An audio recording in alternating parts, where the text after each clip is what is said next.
Morning students, हमारी class start करते हैं आज की। देखिए, हम लोग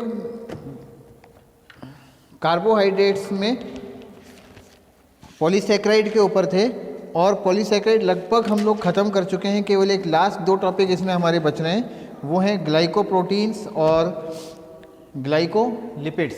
तो सबसे पहले हम एक बार ग्लाइकोप्रोटीन देख लेते हैं।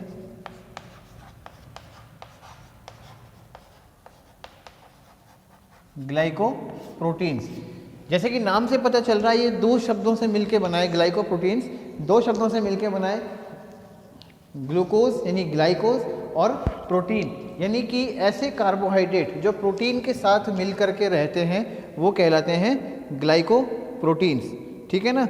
यानी कि ये जो कंपाउंड है, ये पदार्थ हैं, इनमें पॉलीसैकेराइड या ओलिगोसैकेराइड प्रोटीन के साथ कोवेलेंट बॉन्ड बना के, सहसंयोजी बॉन्ड बना के संयुक्त अवस्था के अंदर या संयुग्मित अवस्था के अंदर पाए जाते हैं। लिखो, इन दीज कंपाउंड्स ओलिगोसैकेराइड्स और पॉलीसैकेराइड्स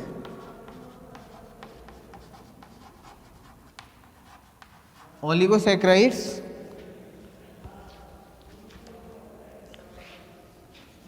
और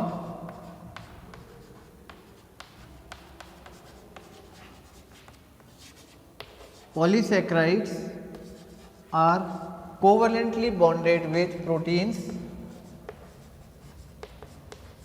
covalently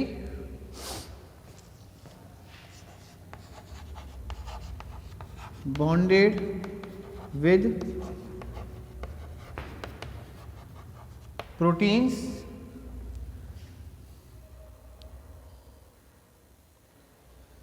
ठीक है, कोवेलेंटली बॉन्डेड विद प्रोटीन्स। इन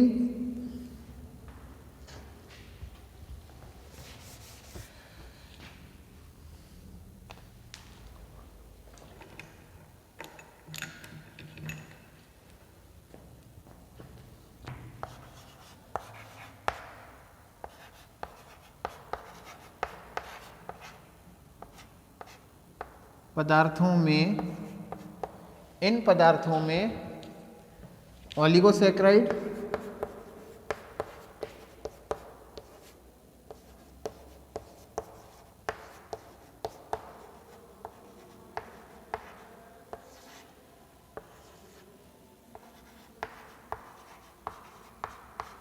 अथवा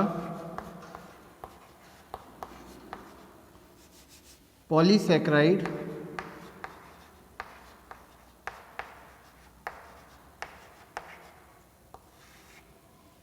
ओलिगोसैकेराइड्स अथवा पॉलीसैकेराइड्स प्रोटीन के साथ सहसंयोजी बंध बनाकर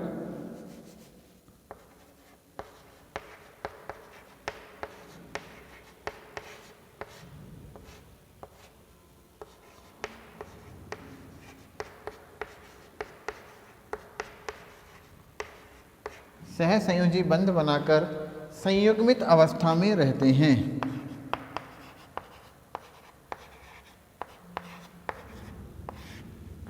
संयुग्मित अवस्था में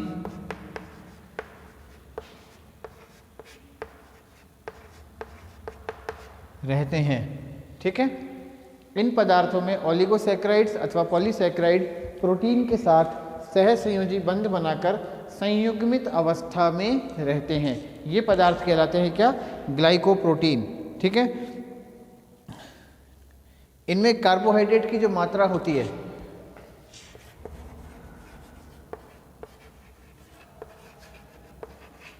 कार्बोहाइड्रेट की मात्रा 1 से लेकर 30% तक हो सकती है। जो कार्बोहाइड्रेट कंटेंट होता है इनमें, वो 1 से लेकर के 30% तक हो सकता है।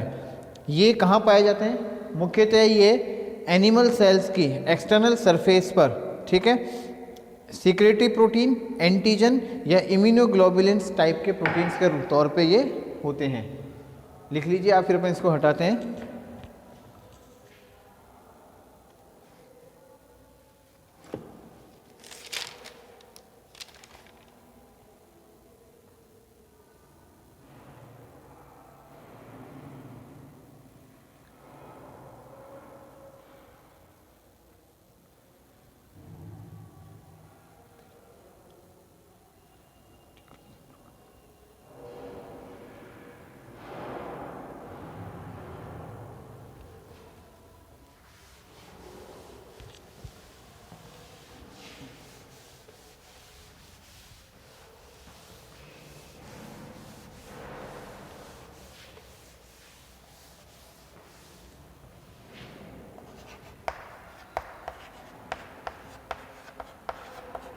यह प्रोटीन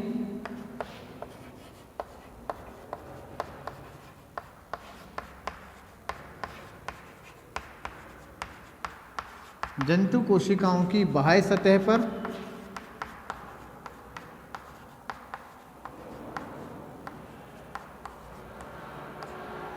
सतह पर जंतु कोशिकाओं की बाह्य सतह पर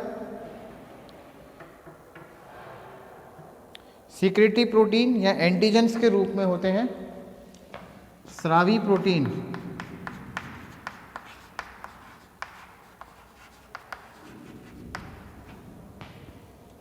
अथवा एंटीजन के रूप में होते हैं।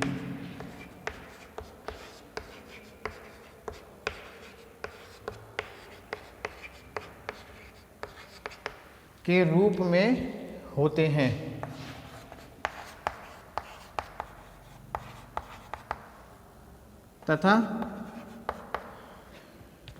शरीर में antibody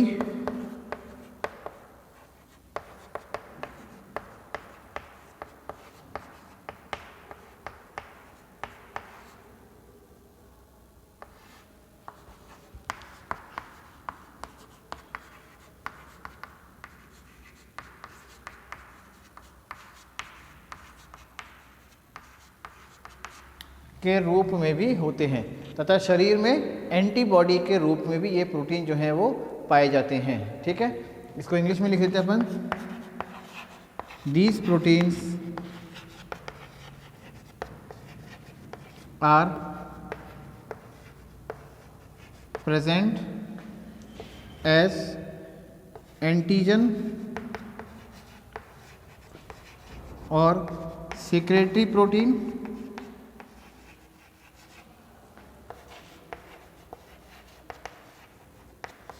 on the outer layer of cells,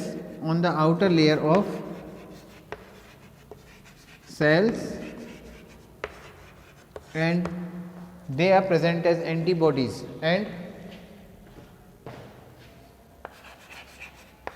also present as antibodies and also present as antibodies, यानी एंटीबॉडी के रूप में भी ये प्रोटीन जो है पाए जाते हैं। इन प्रोटीन का हमारे शरीर में इम्यूनिटी जनरेट करने में यानी प्रतिरोधक क्षमता के अंदर इन प्रोटीन्स का बहुत बड़ा रोल होता है। इसके अलावा यह सेल सिग्नलिंग मॉलिक्यूल के रूप में भी काम करते हैं।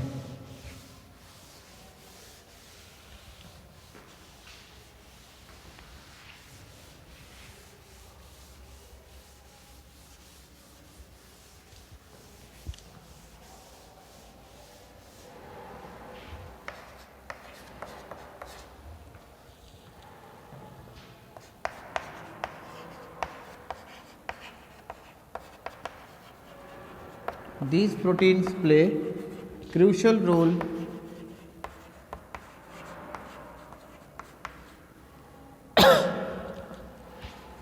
in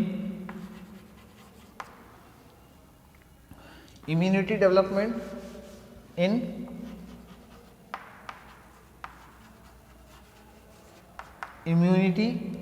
crucial role in immunity and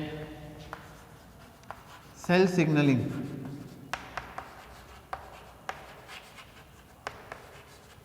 यह प्रोटीन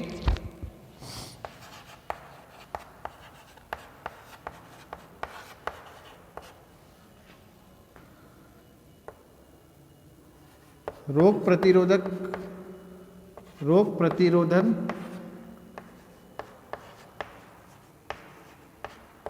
क्षमता में एवं कोशिका सिग्नलिंग के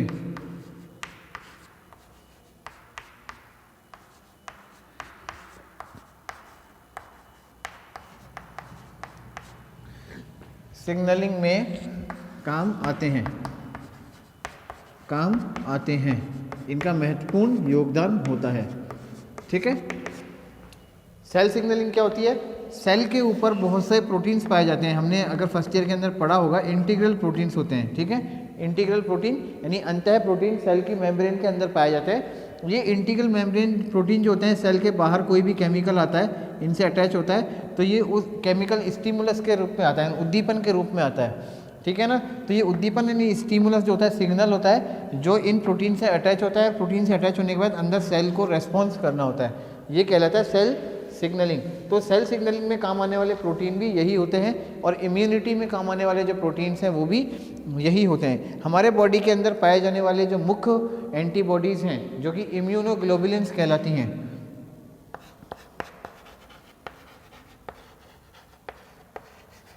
इम्यूनोग्लोबुलिन यानी कि जो वास्तव में एंटीबॉडी होती हैं इन्हें बोलते हैं हम प्रतिरक्षी ग्लोब्यूलिन।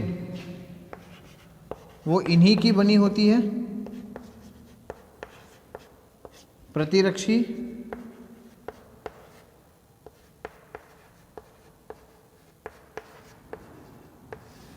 ग्लोब्यूलिन इन्हीं की बनी होती है। 5 तरह की होती है, immunoglobulin A, immunoglobulin G, IgG, IgA, IgM,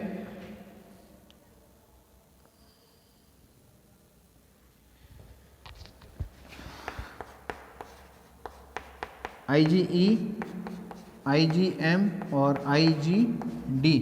5 तरह की इम्यूनोग्लोबिन होती है, ठीक है ना। इन्हें एंटीबॉडीज़ भी बोलते हैं, ये एंटीबॉडी भी कहलाती हैं।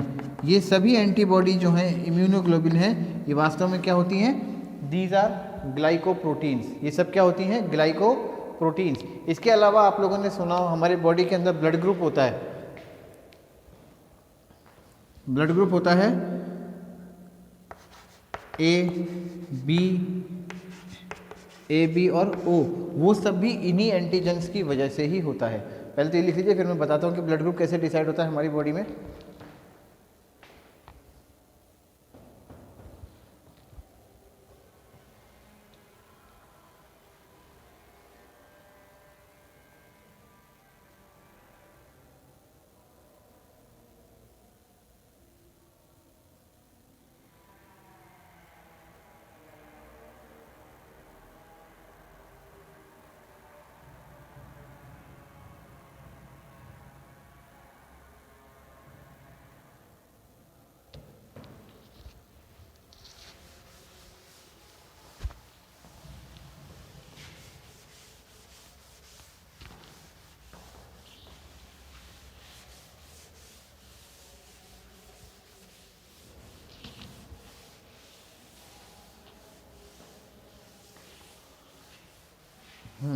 अब हम देखो रेड ब्लड सेल्स होती हैं हमारी,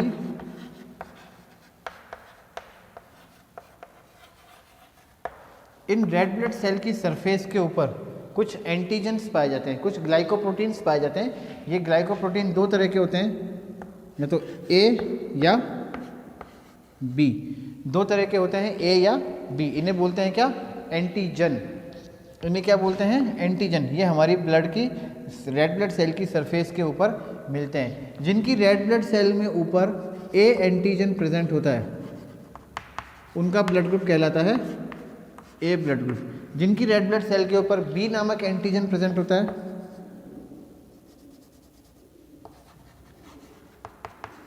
उनका ब्लड ग्रुप कहलाता है बी ब्लड ग्रुप। जिनके ऊपर ए और बी दोनों एंटीजन होते हैं वो कहलाता है ए बी ब्लड ग्रुप। और जिनके ऊपर कोई एंटीजन नहीं होता, ठीक है, वो कहलाता है ओ ब्लड ग्रुप। वो क्या कहलाता है, ओ ब्लड ग्रुप। ठीक उसी तरह से ब्लड सेल्स के ऊपर RH एंटीजन भी प्रेजेंट होता है। RH एंटीजन सबसे पहले रीसस मंकीज़ के अंदर डिस्कवर हुआ था, इसीलिए इसे RH एंटीजन कहा जाता है। जिनकी ब्लड सेल्स के अंदर RH एंटीजन प्रेजेंट होता है वो कहलाते हैं पॉजिटिव ब्लड ग्रुप, और जिनके ऊपर RH एंटीजन एब्सेंट होता है वो कहलाते हैं नेगेटिव ब्लड ग्रुप। तो इस तरह से 8 ब्लड ग्रुप हो गए। जिनके ऊपर ए एंटीजन है प्लस RH एंटीजन है वो ए प्लस, फिर ऐसे B plus, A B plus, O plus. जिनके ऊपर ए एंटीजन है लेकिन RH एंटीजन नहीं है वो कहलाते हैं ए माइनस। ऐसे ही बी एंटीजन है, RH एंटीजन नहीं है वो कहलाते हैं बी माइनस। जिनके ऊपर ए बी एंटीजन है लेकिन आर एच एंटीजन नहीं है वो कहलाते हैं बी माइनस, जिनके ऊपर कोई एंटीजन नहीं है और आर एच एंटीजन भी नहीं है वो कहलाते हैं ओ माइनस, यानी कि ओ नेगेटिव। तो इस तरह से जो ब्लड ग्रुप है वो हमारे अंदर डिसाइड होता है, ठीक है ना। तो ये होगी बात। अब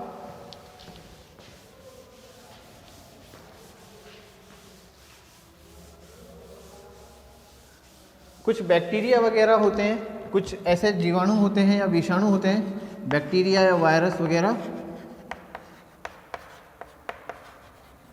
उनकी सेल सरफेस में भी ये ग्लाइकोप्रोटीन्स प्रेजेंट होते हैं जो काम करते हैं वर्क एज एंटीजन, एंटीजन के तौर पे वर्क काम करते हैं, वर्क एज एंटीजन।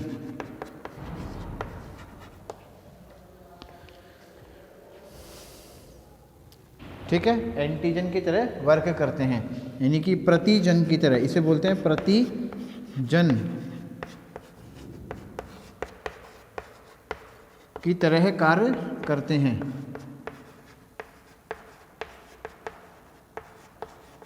कुछ बैक्टीरिया वायरस वगैरह की सरफेस पे भी होते हैं जो कि एंटीजन की तरह कार्य करते हैं। एंटीजन वास्तव में क्या पदार्थ है?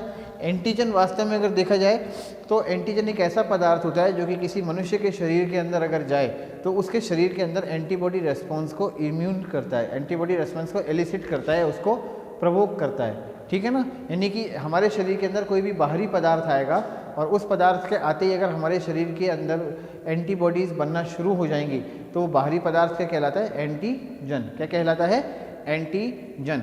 तो ये जो एंटीजन होता है, जो बाहरी पदार्थ होता है अधिकतर बैक्टीरिया वगैरह के अंदर, जिनकी वजह से हमारे शरीर में रोग उत्पन्न होता है, वो भी एंटीजन यानी ग्लाइकोप्रोटीन से ही होते हैं। वो भी क्या होते हैं? ग्लाइकोप्रोटीन्स ही होते हैं, ठीक है ना। तो ये हो गई बात ग्लाइकोप्रोटीन्स की। ग्लाइकोप्रोटीन में हमने पढ़ा कि कार्बोहाइड्रेट प्लस प्रोटीन जुड़ते हैं, ठीक है। कार्बोहाइड्रेट प्लस प्रोटीन जुड़ते हैं। कार्बोहाइड्रेट और प्रोटीन जहाँ पे जुड़ते हैं, जिस तरह से जुड़ते हैं, वो कहलाता है ग्लाइकोसिल बॉन्ड। वो बॉन्ड कहलाता है ग्लाइकोसिल बॉन्ड। ग्लाइकोसिल बॉन्ड में नॉर्मली कार्बोहाइड्रेट्स का यानी पॉलीसैकेराइड से ऑलीसैकेराइड का एनोमेरिक कार्बन जो होता है वो यूज़ होता है। फ्री एनोमेरिक कार्बन जो है इसमें बॉन्ड बनाने में काम आता है। अब एनोमेरिक कार्बन क्या है वो देखो, हम बात करें, ये एक पॉलीसैकेराइड है, ये H, ये OH, ये H, ये OH, ये OH, ये H, ये H, यहाँ CH2 OH और यहाँ H और यहाँ आगे, ठीक है। बहुत सारे शर्करा के, बहुत सारे जो मोनोसैकेराइड के यूनिट हैं वो आगे यहाँ पर जुड़ी हुई हैं। इन्हीं के आधार पे ये अलग अलग तरह का होगा। जो पॉलीसैकेराइड है वो इन्हीं के आधार पे अलग अलग तरह का होगा, ग्लूकोज होगा या कुछ भी होगा, ठीक है ना, अलग अलग तरह का हो सकता है। तो ये जो कार्बन होता है ये कहलाता है एनोमेरिक कार्बन। ये कार्बन जो होता है क्या कहलाता है? एनोमेरिक कार्बन, ठीक है ना, जो पहला कार्बन होता है। तो ये एनोमेरिक कार्बन जो होता है ये प्रोटीन के साथ बॉन्ड बनाता है। एनोमेरिक कार्बन है, ये प्रोटीन के साथ बॉन्ड बनाएगा, ये बॉन्ड कहलाता है ग्लाइकोसिल बॉन्ड। ये जो बॉन्ड होगा ये बॉन्ड कहलाएगा ग्लाइकोसिल बॉन्ड। ये बॉन्ड क्या कहलाता है बच्चों? Glycosyl bond. और इस बॉन्ड फॉर्मेशन को बोलते हैं ग्लाइकोसाइलेशन। ये जो बॉन्ड फॉर्मेशन होता है ये कहलाता है ग्लाइकोसाइलेशन।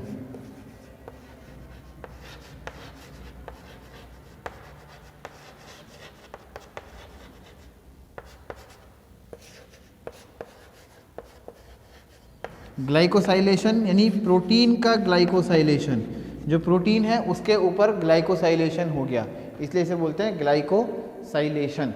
जैसे जैसे प्रोटीन बनती जाती है, जो ग्लाइकोप्रोटीन्स जो है इनका निर्माण क्या होता है? एंडोप्लाज्मिक रेटिकुलम के अंदर होता है।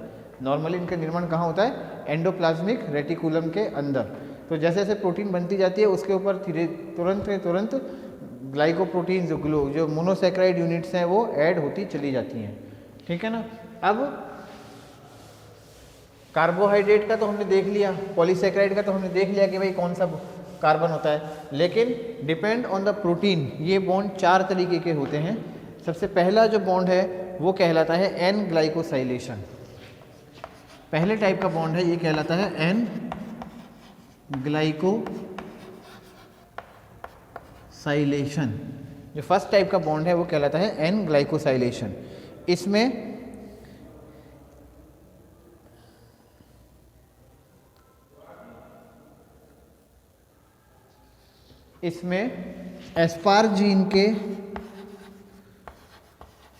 एस्पार्जीन अमीनो एसिड के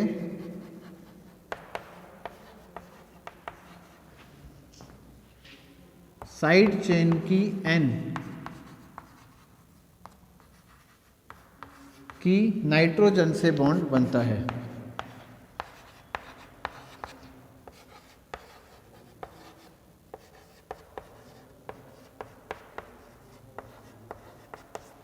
बंध बनता है।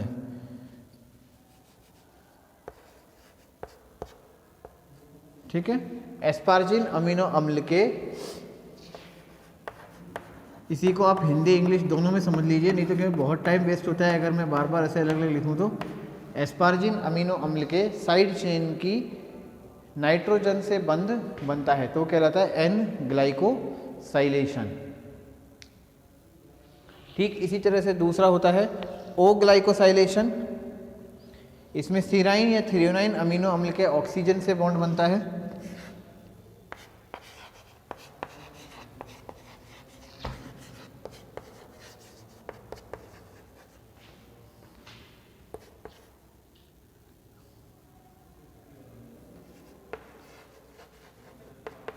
सेराइन या थ्रियोनाइन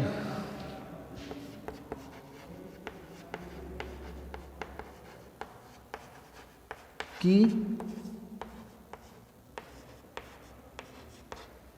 ऑक्सीजन से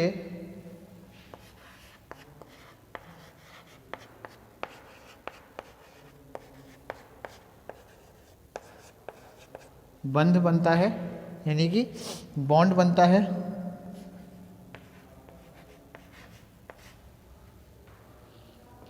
ठीक है, ये हो गया ओ ग्लाइकोसाइलेशन।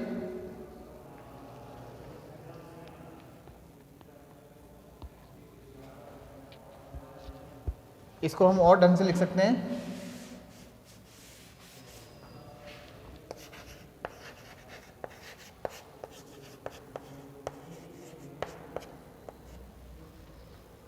ओ glycosylation.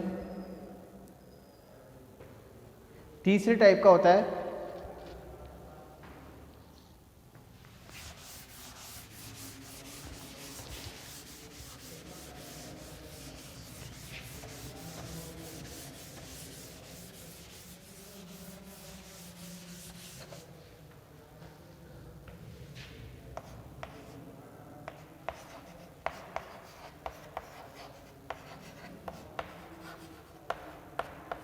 P glycosylation.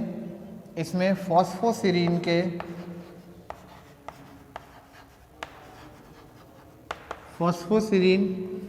Amino acid के या अमीनो अम्ल के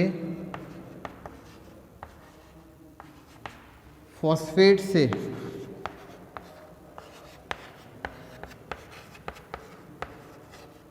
बंध या बॉन्ड बनता है। देखो ये जो मैं लिख रहा हूँ ना, ये एस्पार्जीन या फॉस्फोसिरीन, सेराइन, थ्रियोनाइन, ये सब क्या अमीनो एसिड हैं और प्रोटीन अमीनो एसिड से ही मिलकर के बनता है। ये सब तो हम लोग जानते हैं। प्रोटीन किससे मिलकर के बनता है? प्रोटीन अमीनो एसिड से मिलकर के बनता है। तो यहाँ पे जो प्रोटीन है, ये प्रोटीन की लंबी चेन में यहाँ पे जगह जगह अमीनो एसिड्स होते हैं। ठीक है ना। अगर यहाँ पे अमीनो एसिड, ये जो बॉन्ड बन रहा है, ये एस्पार्जिन अमीनो एसिड के एन से बन रहा है तो कहलाएगा एन ग्लाइकोसाइलेशन। अगर ये बॉन्ड सेराइन और थ्रियोनाइन के ऑक्सीजन से बन रहा है तो कहलाएगा ओ ग्लाइकोसाइलेशन। अगर ये बॉन्ड फॉस्फोसेराइन के पी से बन रहा है तो कहलाएगा पी ग्लाइकोसाइलेशन। ये क्या कहलाएगा? P glycosylation. एक होता है सी ग्लाइकोसाइलेशन।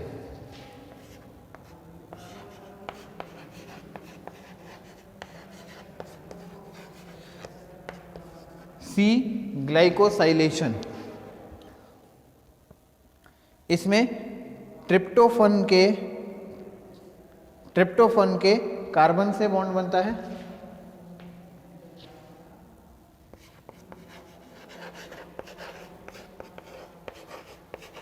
ट्रिप्टोफन अमीनो एसिड के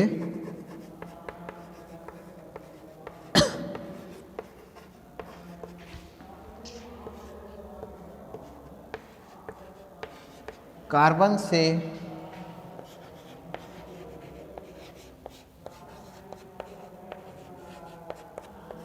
बंड बॉन्ड यानी बंध बनता है। ठीक है, ट्रिप्टोफन अमीनो एसिड के कार्बन से बॉन्ड या बंध बनता है। और एक और होता है सबसे लास्ट में इसमें एस ग्लाइकोसाइलेशन।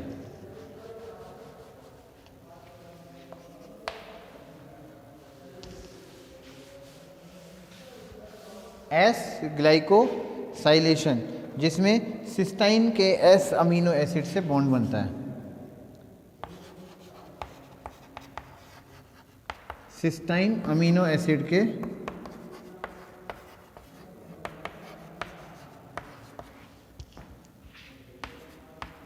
एस से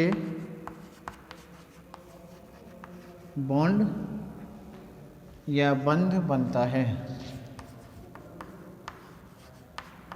बंध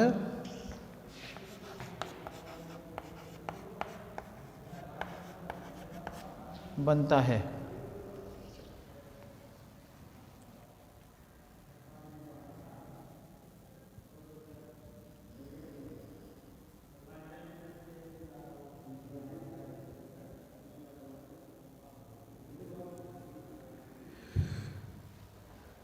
ठीक है, ये होगी बात हमारी ग्लाइकोसाइलेशन की, ग्लाइकोसिल बॉन्ड की। ग्लाइकोप्रोटीन्स जो है इनका निर्माण कहाँ होता है? एंडोप्लाज्मिक रेटिकुलम में।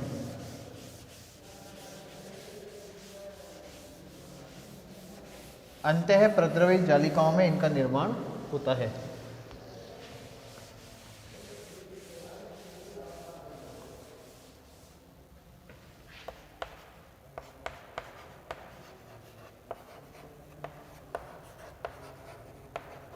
They are formed in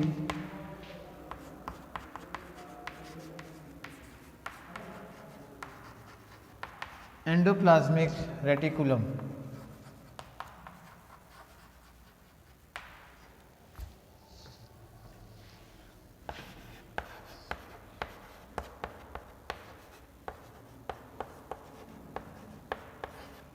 अंतः प्रद्रवी जालिकाओं में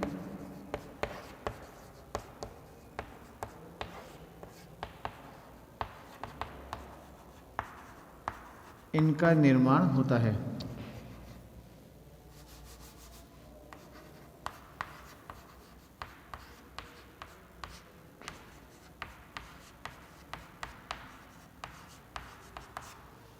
अंतः प्रद्रवी जालिकाओं में इनका निर्माण होता है।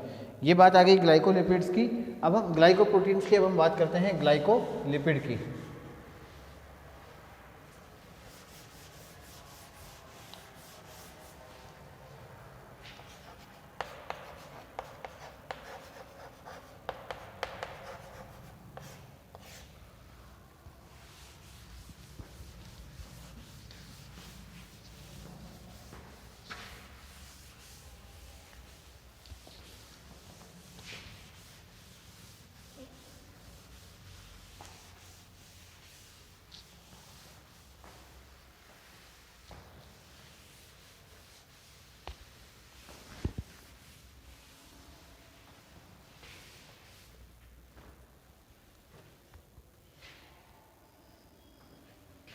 ग्लाइकोलिपिड अगर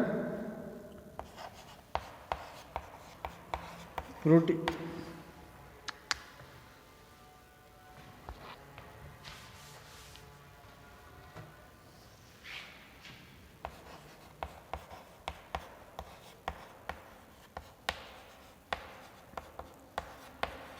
कार्बोहाइड्रेट्स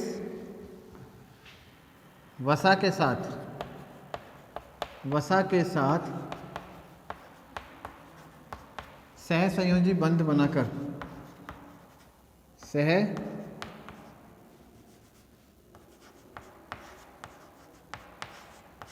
संयोजी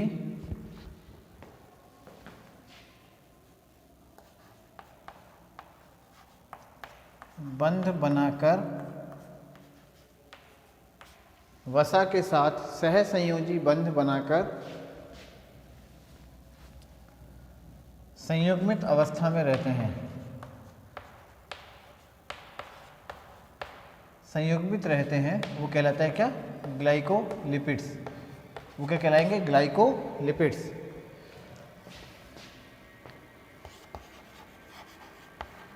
carbohydrates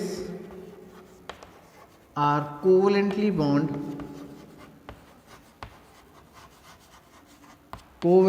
bond with lipids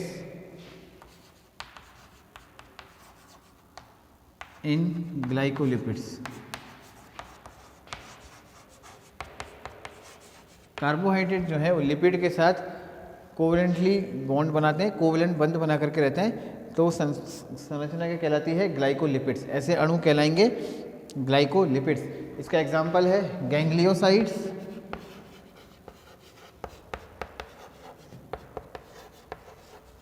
example है इसका गैंग्लियोसाइड्स, सेरेमाइड,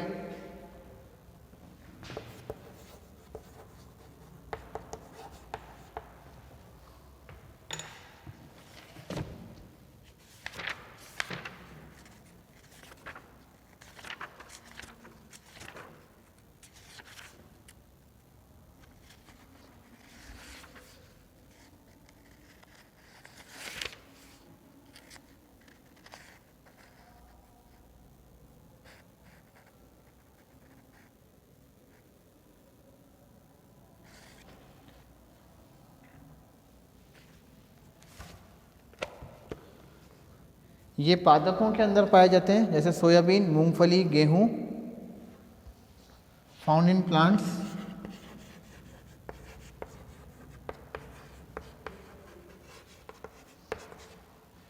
जैसे groundnut,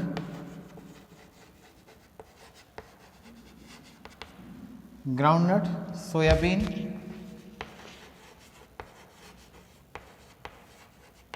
wheat, groundnut, soybean, wheat,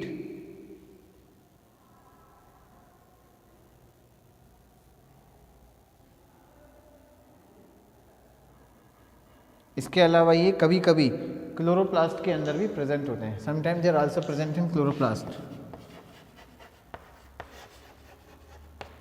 sometimes they are also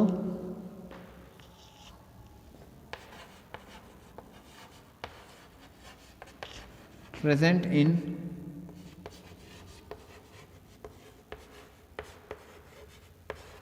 chloroplast, हरित लवक। हरित लवक में भी ये कभी कभी उपस्थित होते हैं। ठीक है, हरित लवक के अंदर भी यह कभी कभी उपस्थित होते हैं।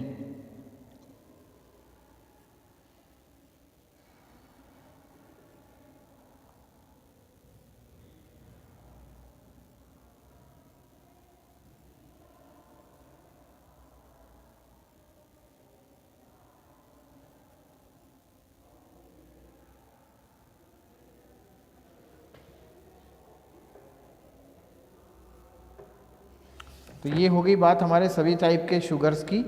अब हमारा कार्बोहाइड्रेट के फंक्शंस केवल बच रहे हैं। शुगर्स की जितनी भी बात थी, जितने भी टाइप के जो कार्बोहाइड्रेट थे वो हमने पढ़ लिए हैं, पॉलीसैकेराइड भी हमने पढ़ लिए हैं। अब लास्ट में इस चैप्टर में हमारे केवल कार्बोहाइड्रेट के फंक्शंस एक हैं, वो रह गए हैं।